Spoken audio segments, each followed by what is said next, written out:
അസ്സലാമു അലൈക്കും വറഹ്മത്തുള്ളാഹി വബറകാതുഹു. റസാഖ് ഇങ്ങനെ ആകാംക്ഷയോടുകൂടി അമീറും ഷഹാനയും പോയ ഭാഗത്തേക്ക് നോക്കി തന്നെ നിൽക്കുകയാണ്. എന്ത് മറുപടിയുമായിട്ടാണ് അമീർ വരുന്നത് എന്ന് അറിയാൻ ഇങ്ങനെ ആകാംക്ഷയോടെ നോക്കുകയാണ്.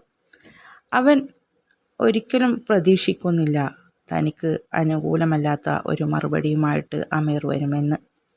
ഒരുപക്ഷെ അതിനു മുകളിലുള്ള സ്ഥാനത്തേക്ക് അത് തരാൻ വേണ്ടിയായിരിക്കും, ചർച്ച ചെയ്യാനായിരിക്കും അവർ പോയത്. എന്തായാലും ഇനി ഇവരെയെല്ലാം അടക്കി നിർത്തുന്നത് താൻ തന്നെയാണ്. അവരുടെ ആ സാറേ എന്നുള്ള വിളി അവന് റസാക്കിന് കേട്ട് മതിയായിട്ടില്ല.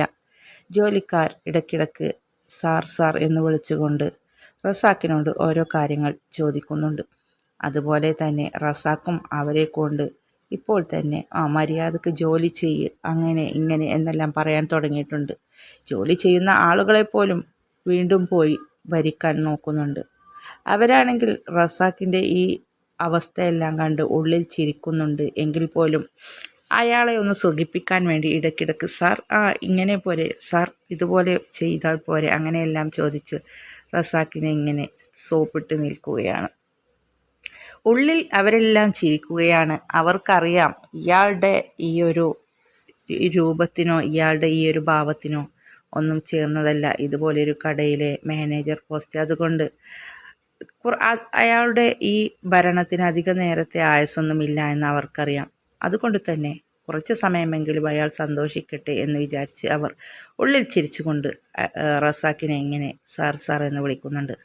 റസാക്കിനാണെങ്കിൽ ഈ വിളി അങ്ങ് കേട്ട് ഇന്ന് തന്നെ ഇവിടെ കയറിയാലോ എന്നെല്ലാം ചിന്തിച്ചു കൊണ്ട് നിൽക്കുകയാണ്. അപ്പോഴാണ് മുന്നിൽ തലയും ചൊറിഞ്ഞുകൊണ്ട് അമീറും അതിൻ്റെ പിന്നിൽ വരുന്ന ഷഹാനയെയും നമ്മുടെ റസാക്ക് ശ്രദ്ധിച്ചത്.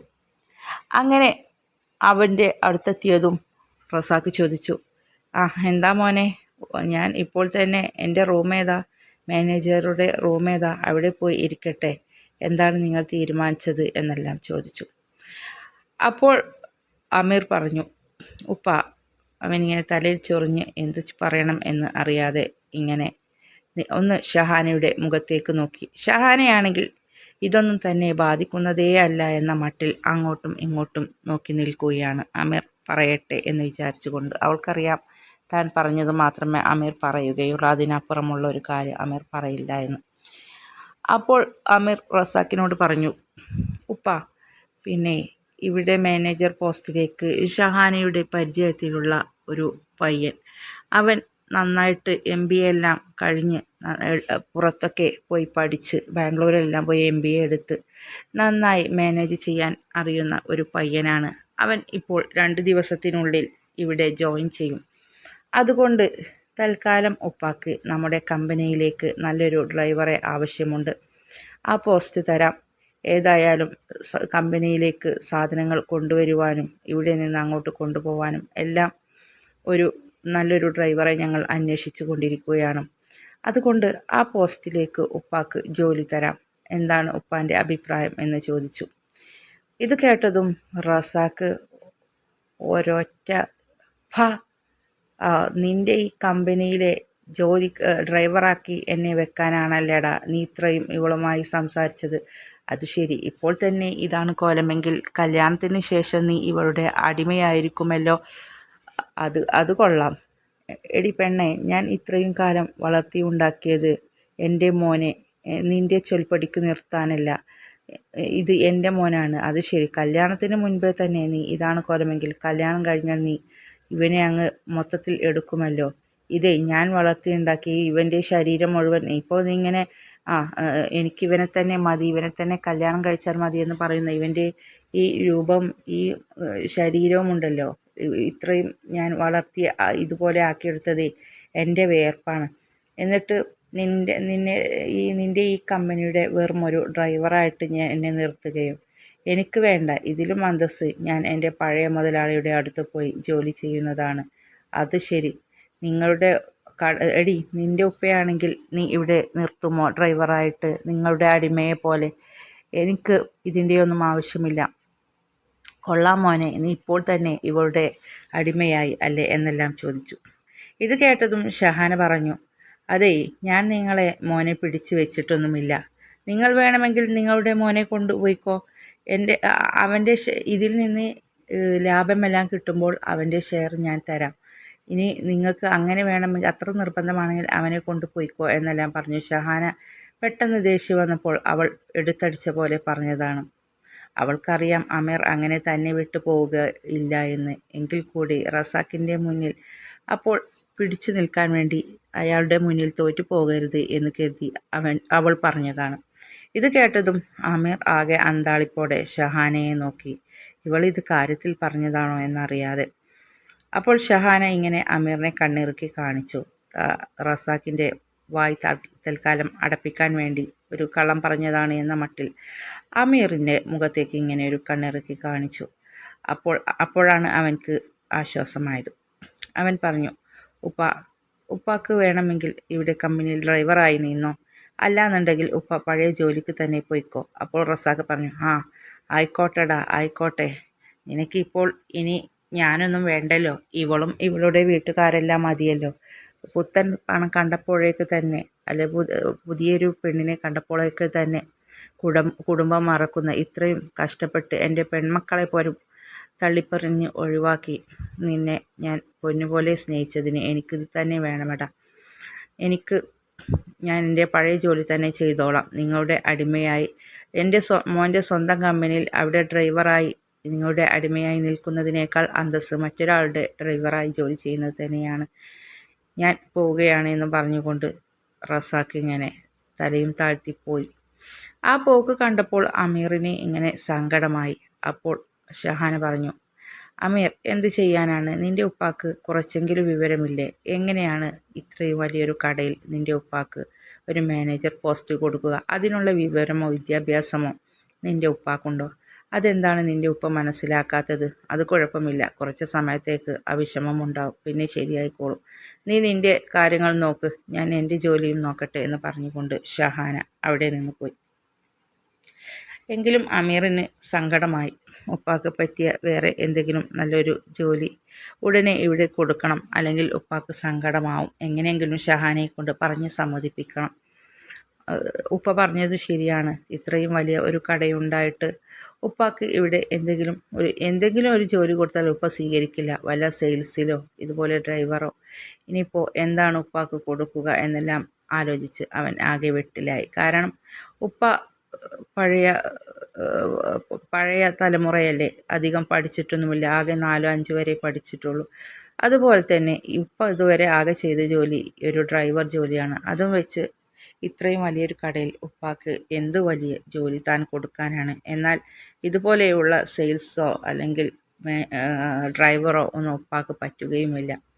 എന്നാൽ അതിനു മുകളിലുള്ള നല്ലൊരു ജോലിക്ക് കൊടുക്കാൻ പറ്റിയിട്ടുള്ള എക്സ്പീരിയൻസോ വിദ്യാഭ്യാസമോ ഒന്നും ഉപ്പാക്ക് ഇല്ലതാനും. അത് ഉപ്പയും മനസ്സിലാക്കുന്നില്ല. എന്തായാലും അമീർ ആകെ വെട്ടിലായിപ്പോയി. റസാഖ് അവിടെ നിന്ന് നേരെ പോയത് തൻ്റെ പഴയ മുതലാളിയുടെ അടുത്തേക്കാണ്. അദ്ദേഹം ഇങ്ങനെ സിറ്റ് ഔട്ടിൽ ഇങ്ങനെ പത്രവും വായിച്ച് ഇങ്ങനെ ഇരിക്കുന്നുണ്ട്. റസാഖ് ദൂരെ നിന്ന് വരുന്നത് കണ്ടപ്പോൾ തന്നെ അദ്ദേഹത്തിന് മനസ്സിലായി അത് റസാഖാണെന്ന്. അവൻ്റെ തലയും കുമ്പിട്ടുള്ള ആ വരവ് കണ്ടപ്പോൾ തന്നെ അദ്ദേഹത്തിന് മനസ്സിലായി ഇവിടെ നിന്ന് വീമ്പിളക്കി പോയ ഇതൊന്നും അതുപോലെയൊന്നും ശരിയായിട്ടില്ല. സത്യം പറഞ്ഞു കഴിഞ്ഞാൽ അദ്ദേഹത്തിന് റസാഖിനെ അപ്പോൾ കണ്ടപ്പോൾ നമ്മുടെ കിലുക്കത്തിൽ തിലകനെ വെല്ലുവിളിച്ച് ലോട്ടറി അടിച്ചു പോയ ഇന്നസെൻറ്റിനെയാണ് ഓർമ്മ വന്നത്. അതേപോലെ തന്നെയാണ് അവൻ്റെ ആ വരവും തിരിച്ചുള്ള വരവും കണ്ടപ്പോൾ അദ്ദേഹത്തിന് ഓർമ്മ വന്നത്. അദ്ദേഹം ഉള്ളിലിങ്ങനെ ചിരിക്കുന്നുണ്ട് അവൻ്റെ ആ ഒരു വരവ് കണ്ടപ്പോൾ. അവന് കുറച്ച് സമയം ഒന്ന് അവനെ കളിപ്പിച്ചതിൻ്റെ ശേഷം എന്താണ് അവൻ്റെ ആവശ്യമെങ്കിലും അത് അംഗീകരിക്കാം. മിക്കവാറും അവൻ്റെ മകൻ്റെ സ്വഭാവം വെച്ച് നോക്കുകയാണെങ്കിൽ അതും അവൻ്റെ ഷഹാനെയും അവരുടെ കുടുംബത്തെയും എല്ലാം അദ്ദേഹത്തിന് അറിയാം. അതുകൊണ്ട് തന്നെ റസാഖിന് അവിടെ ഒരു ജോലി അവർ മാനേജർ ജോലിയൊന്നും കൊടുത്തിട്ടില്ല എന്ന് അവൻ്റെ ആ തലയിൽ കുമ്പിട്ടുള്ള ആ വരവ് കണ്ടാൽ തന്നെ അറിയാം. കാറ്റുപോയ ബലൂൺ പോലെ ചുരുങ്ങി ഉള്ള അവൻ്റെ ആ വരവും നിൽപ്പും കണ്ടാൽ അറിയാം. അതുകൊണ്ട് തന്നെ അദ്ദേഹം അവനെ കണ്ടതായി പോലും ഭാവിച്ചില്ല. കുറച്ചു സമയം അവിടെ നിൽക്കട്ടെ, തന്നെ വെല്ലുവിളിച്ച് തൻ്റെ മുഖത്തേക്ക് വണ്ടിയുടെ ചാവിയും എറിഞ്ഞ് പോയതല്ലേ. അവൻ ബുദ്ധിമുട്ടിയ സമയത്ത്, ജോലിയും കൂലിയുമില്ലാതെ തെണ്ടി തിരിഞ്ഞു നടക്കുന്ന സമയത്ത് താൻ ജോലി കൊടുത്ത് ഇത്രയും വർഷം തൻ്റെ കൂടെ നിന്നിട്ടും ഒരു നിമിഷം കൊണ്ട് ഒരു നന്ദിയുമില്ലാതെ തൻ്റെ മുഖത്തേക്ക് അത് വലിച്ചെറിഞ്ഞ് പോയവനാണ്. അതുകൊണ്ട് കുറച്ച് സമയം അവിടെ നിൽക്കട്ടെ എന്ന മട്ടിൽ അദ്ദേഹം പത്രത്തിലേക്ക് തന്നെ മുഖം നോക്കിയിരുന്നു. താൻ വന്നിട്ടും അദ്ദേഹത്തിന് യാതൊരു ഒരു മാറ്റവുമില്ല എന്ന് മനസ്സിലാക്കിയ റസാക്ക് അദ്ദേഹത്തെ വിളിക്കാനുള്ള ധൈര്യവും വന്നിട്ടില്ല അവന് റസാക്കിന് ഉണ്ടായിരുന്നില്ല. അതുകൊണ്ട് തന്നെ താൻ വന്നെന്ന് മനസ്സിലാക്കി തന്നോട് സംസാരിക്കട്ടെ എന്ന് വിചാരിച്ച് റസാക്കും കുറച്ച് സമയം ഇങ്ങനെ നിന്നു. യാതൊരു മറുപടിയും കിട്ടുന്നില്ല എന്ന് കണ്ട് അവനിങ്ങനെ എന്ന് തൻ്റെ ശബ്ദം ഇങ്ങനെ മുരടനക്കിക്കൊണ്ട് ശബ്ദമുണ്ടാക്കി. എന്നിട്ടും മുതലാളിയുടെ ഒരു ഭാവമില്ലാത്ത ഇരിപ്പ് കണ്ട് റസാക്കിന് ഇങ്ങനെ ഉള്ളിൽ ദേഷ്യം വന്നു. എങ്കിലും അത് പ്രകടിപ്പിക്കണ്ട എന്ന് കരുതി അവൻ വീണ്ടും ഒന്നുകൂടി ശബ്ദമുണ്ടാക്കി. എന്നാൽ അദ്ദേഹവും അവൻ കുറച്ച് സമയം അവിടെ നിൽക്കട്ടെ എന്ന ഭാവത്തിൽ വീണ്ടും പത്രത്തിൻ്റെ ഓരോ താളുകളും മറിച്ചുകൊണ്ടിരുന്നു. അദ്ദേഹം വായിച്ചു തീർന്ന പത്രമാണ് എങ്കിൽ കൂടി അതൊന്നും റസാക്കിനെ അറിയിക്കണ്ട എന്ന് കരുതി വീണ്ടും വീണ്ടും അദ്ദേഹം ഇങ്ങനെ മറിച്ചു നോക്കിക്കൊണ്ടിരുന്നു. ഇനി താൻ എന്തെങ്കിലും പറഞ്ഞിട്ടില്ലെങ്കിൽ ശരിയാകില്ല എന്ന മട്ടിൽ റസാക്ക്, അതേയ് ഒന്ന് ഇങ്ങോട്ട് നോക്കൂ, ഒരു കാര്യം പറയാനുണ്ട് എന്നെല്ലാം പറഞ്ഞു. അപ്പോൾ അദ്ദേഹം, ഓ നീയോ, ആ എന്തു പറ്റി എന്ന് ചോദിച്ചു. എനിക്ക് ഒരു കാര്യം പറയാനുണ്ട്. ആ, നിന്റെ മകൻ്റെ കടയിൽ മാനേജർ പോസ്റ്റ് കിട്ടിയ സന്തോഷം അറിയിക്കാൻ വേണ്ടി വന്നതായിരിക്കും അല്ലേ?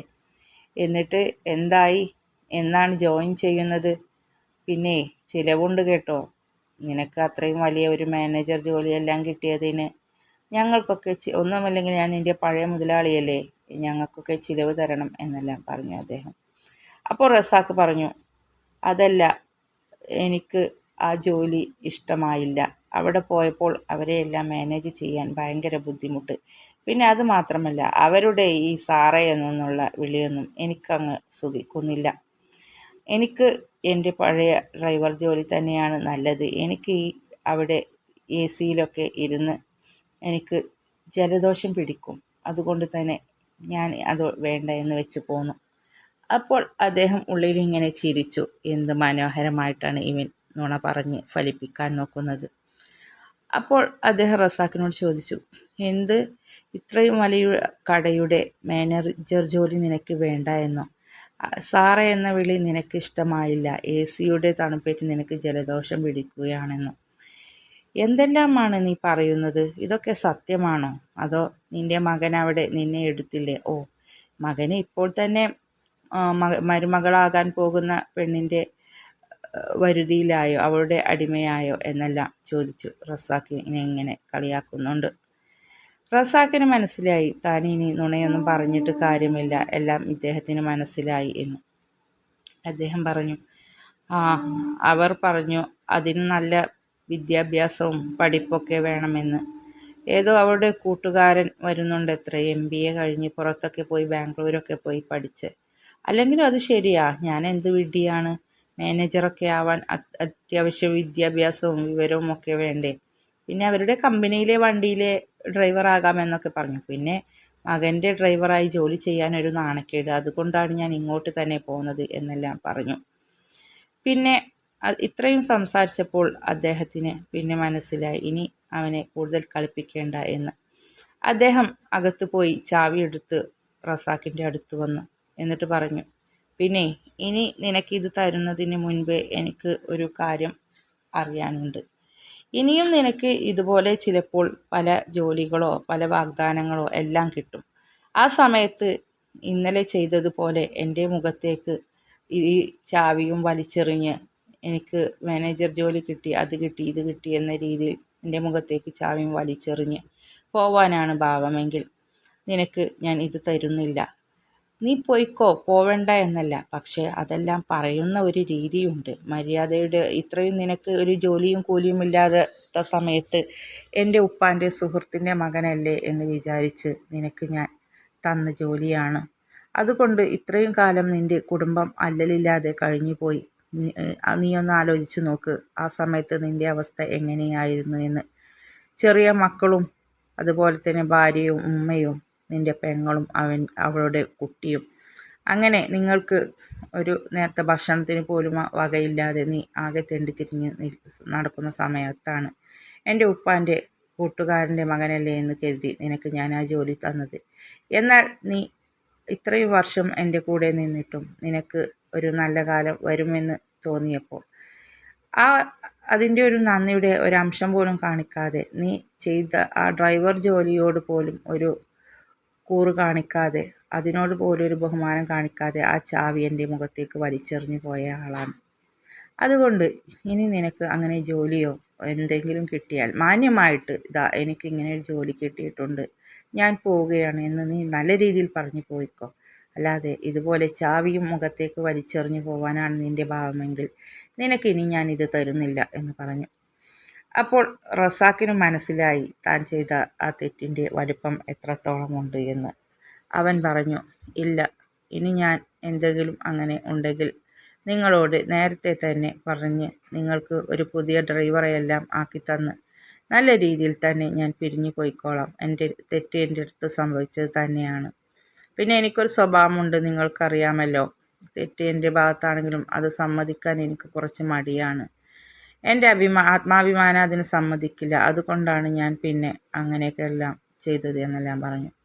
അപ്പോൾ അദ്ദേഹം പറഞ്ഞു, ആ തെറ്റ് നമ്മുടെ അടുത്ത് എന്തെങ്കിലും സംഭവിച്ചാൽ അത് മറ്റുള്ളവർക്ക് വിഷമമായി എന്ന് തോന്നിയാൽ അതിന് അവരോട് ക്ഷമ ചോദിക്കുവാനും നല്ല മനസ്സുള്ള അങ്ങനെയുള്ള ആളുകളാണ് വേണ്ടത്. അതുകൊണ്ട് അതിനുള്ള ഒരു ബോധമെങ്കിലും വേണം എന്നല്ല. ഇനി നീ ഏതായാലും ഈ വണ്ടിയും കൊണ്ടുപോയിക്കോ, ഇനി ശ്രദ്ധിച്ചാൽ മതി എന്നെല്ലാം പറഞ്ഞു. അങ്ങനെ റസാക്ക്, ആ ശരി, എന്നാൽ ഞാൻ പോട്ടെ, വളരെ നന്ദിയുണ്ട് എന്നെല്ലാം പറഞ്ഞു. അപ്പോൾ അദ്ദേഹം പറഞ്ഞു, നന്ദിയുടെ ആവശ്യമൊന്നുമില്ല, നീ എൻ്റെ ഉപ്പാൻ്റെ സുഹൃത്തിൻ്റെ മോനല്ലേ, എനിക്ക് ആ സ്നേഹമെന്നും നിന്നോടുണ്ട്. നിനക്കൊക്കെ അല്ലേ നമ്മൾ ആദ്യമെല്ലാം ചെറുപ്പത്തിലെല്ലാം നമ്മുടെ ഉപ്പമാരും നമ്മളെല്ലാം നല്ല സ്നേഹത്തിൽ കഴിഞ്ഞിരുന്നു. നീയല്ലേ അതെല്ലാം മറന്നുപോയത്. എനിക്ക് ആ സ്നേഹം നിന്നോട് ഇപ്പോഴും ഉണ്ട്. അതുകൊണ്ടല്ലേ എനിക്ക് ഒരു ഡ്രൈവറെ ആവശ്യം വന്നപ്പോൾ ഞാൻ മറ്റാരെയും ആലോചിക്കാതെ ആദ്യം തന്നെ നിൻ്റെ കാര്യം ഓർത്ത് നിന്നെ വിളിച്ചത്. അതുകൊണ്ട് നീ അതുപോലെ ആയാൽ മതി എന്നെല്ലാം പറഞ്ഞു. അപ്പോൾ റസാക്ക്, ശരി, ഇനി ഞാൻ പോയി വരാം എന്നെല്ലാം പറഞ്ഞ് വണ്ടിയും എടുത്ത് അവിടെ നിന്ന് പോയി.